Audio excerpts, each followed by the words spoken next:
For me, it is very satisfying to see the rapid spread of information technology in the country, but we need to march faster. That is why my government has set up the National Task Force on Information Technology and Software Development in a short span of 6 months. The government has taken a number of initiatives to promote IT in the country. We have already accepted and started implementing the first report of the task force focusing on software development for exports. Our aim is to achieve software exports worth $50 billion by the year 2008. Just 2 days ago, the task force has submitted its report aimed at making India a major hardware manufacturing center. It is presently being examined by a ministerial committee. I announced the salient features of the new internet policy in Bangalore last week. It allows companies in the private sector to become internet service providers as promised.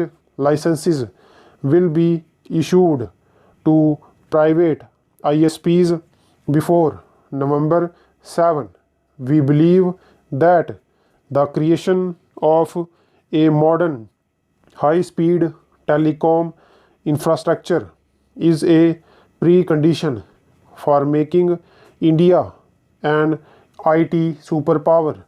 The government has therefore initiated major steps to resolve outstanding issues in the telecom sector.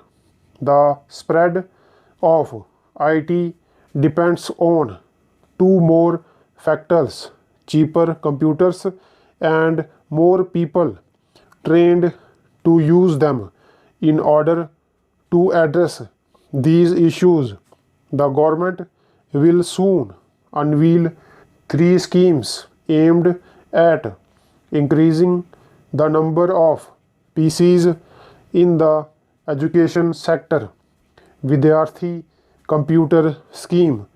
The highlight of these schemes will be to make available a multimedia, have innovative financial packages to make a computer affordable even to ordinary families.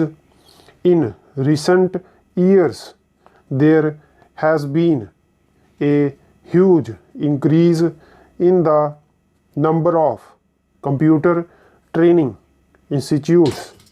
Every small town has such institutes which are training young and not so young people to use computers. Some of these institutes have become huge companies worth hundreds of crores thanks to the efficient way they run their business. Our colleges and universities can learn some lessons from them. I congratulate these institutes for rapidly spreading computer awareness and training many people to use computers. However, these institutes suffer one flaw: they understandably cater only to those who can afford their high fees.